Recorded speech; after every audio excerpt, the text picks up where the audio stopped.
کرتے ہیں. لیکن سب سے جو ایک اہم مسئلہ ہے پاکستان میں کہ آپ تحریک لبیک پر جو پابندی لگائی گئی ہے اس کو دہشت گرد قرار دے دیا گیا ہے، اور اس کے بعد اب قومی اسمبلی میں اس کا اجلاس ہو رہا ہے. میں کوئی بہت زیادہ اس پر یعنی اس طرح کا میں بات نہیں کرنا چاہتا، لیکن ایک مسلمان ہونے کی حیثیت سے ایک بات میں ضرور کرنا چاہوں گا، اور وہ بات یہ ہے کہ تحریک لبیک کے ساتھ جو کچھ کیا گیا ایک بھرپور مجھے ایک سازش لگتی ہے. یہ میں آپ کے ساتھ شیئر کرنا چاہ رہا ہوں، کیونکہ آپ نے دستخط کیے، مذاکرات ہو رہے تھے، اور آپ کہہ رہے ہیں کہ پارلیمنٹ میں ہم پیش کریں گے درخواست کو، اس کو قرارداد کو، اور پھر اچانک آپ نے گرفتار کیا.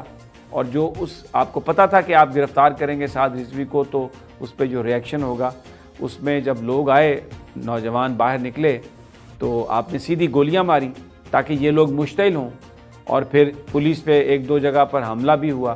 اور اسی اثنا میں آپ نے ایک بڑی پلاننگ کے ساتھ آپ نے ایمبولینسز کو روکا، اور خود سے وہاں پر پولیس نے تباہی بربادی کی. پوری فوٹیجز موجود ہیں. اور پھر آپ نے یہ کہہ دیا کہ جناب یہ تو دہشت گرد ہیں، اور آپ نے ان پر پابندی لگا دی، اور ساتھ میں یہ کہہ رہے ہیں کہ جی فلاں شہری جو ہیں وہ محفوظ رہیں گے اور فلاں یہ ہوگا. بات یہ ہے کہ جو عاشق رسول ہیں ان سے جس طرح آپ نے ڈیل کیا ہے یہ انتہائی نامناسب رویہ، اور یہ بات ایسے ختم نہیں ہوگی جیسے آپ سمجھ رہے ہیں کہ یہ ختم ہو جائے. یہ آپ نے اس قوم کو آپ نے تقسیم کر دیا. یہ فیصلہ پاکستان کی عدالت سپریم کورٹ آف پاکستان میں سسٹین نہیں کر سکے گا. یہ ملک، میں اس پہ حیران ہوں کہ وہ ملک جو اسلام کے نام پر حاصل کیا گیا، جو نبی پاک صلی اللہ علیہ وسلم کے نام پر حاصل کیا گیا، ان کے دیے ہوئے اصولوں کے مطابق زندگی گزارنے کے لیے، آج اس ملک میں ان کی بات کرنے والے کو، ان کی ناموس کی بات کرنے والے کو آپ دہشت گرد بنا رہے ہیں.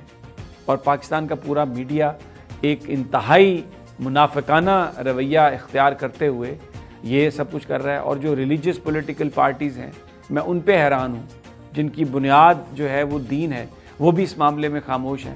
لیکن میں آج بہت لوگوں سے میں ملا ہوں، گلی محلے کا میں رہنے والا آپ کی طرح ایک غریب آدمی ہوں، اور میں نے بہت لوگوں سے بات کی ہے. آپ یقین کریں، یہ جو سمجھ رہا ہے کوئی آدمی کہ اس طرح سے پابندی لگانے کے بعد وہ سارے معاملات کو کنٹرول کر لے گا اور یہ تحریک جو ہے ناموس کی یہ ختم ہو جائے گی، تو میں آپ کو یہ بتانا چاہتا ہوں کہ آپ ایک احمقوں کی جنت میں رہتے ہیں.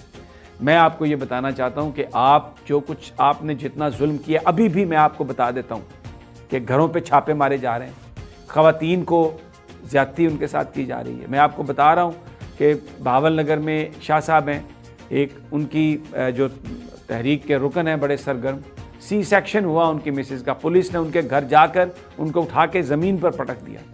اور آپ لوگوں کے بند گھروں میں آپ چھاپے مار رہے ہیں. آپ نے لوگوں کو سینکڑوں کی تعداد میں آپ نے لوگوں کو گرفتار کیا ہے، ان پر دہشت گردی کے پرچے درج کرنے کے بعد، اور آپ ان کے دروازے توڑ کے آپ چادر دیواری کا جو تقدس ہے اس کو پامال کر کے آپ جا رہے ہیں.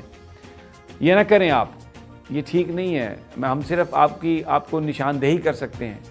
یہ آپ کو فیصلہ واپس لینا پڑے گا، اس لیے کہ اس میں آپ نے دستخط کیے ہیں. آپ نے ایک چیز کو صحیح تسلیم کیا ہے دستخط کرنے کے بعد، پھر اگر وہ بات غلط تھی تو آپ دستخط کر کے آپ بھی اس غلط بات میں برابر کے شریک ہو چکے ہیں. یہ بات یہاں پر ایسے ختم نہیں ہوگی. وزیر اعظم عمران خان صاحب کو چاہیے کہ وہ اپنی یہ جو آج وہ کہہ رہے تھے کہ میں سکھر میں انہوں نے فرمایا کہ میں نے وعدہ کیا ہے کہ میں سندھ کے لوگوں کو یہاں پر ان کی بہتری کے لیے بہت سارا کام کروں گا. بڑی اچھی بات ہے، لیکن سرکار آپ نے وعدہ تو تحریک لبیک سے بھی کیا تھا کہ میں آپ کی پارلیمنٹ میں آپ کے سارے مطالبات لے کے جاؤں گا، تو اپنا عہد پورا کریں. آپ ایک اچھے آدمی ہیں، آپ کو غلط راہ پہ لگا دیا گیا ہے. یہ معاملہ اس طرح سے نہیں رکے گا.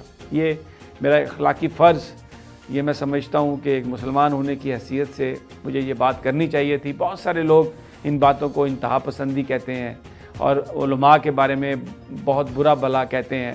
میں سمجھتا ہوں کہ کوئی بھی جو شخص ہے اس میں عیب ہو سکتا ہے، ہم عیبوں کے مجموعہ ہیں، لیکن یہاں پر اس قسم کی بات کو انتہا پسندی کہہ دیا جاتا ہے. یہ انتہا پسندی نہیں ہے. نبی کی ناموس کی بات کرنا انتہا پسندی نہیں ہے، یہ دین کا تقاضا ہے. تشدد کی ہر آدمی کرتا ہے، اس کی مذمت کرتا ہے، لیکن وہ تشدد جو پولیس نے کیا، جو لا انفورسمنٹ نے کیا، اور وہ جو جھوٹ حکمرانوں نے بولا، اس کے بارے میں تو بات کریں، وہ بولیں کہ وہ کیا ہوا تھا۔ بہرحال یہ تو ایک وہ بات ہے جس نے پاکستانی قوم کو ڈیوائیڈ کر دیا۔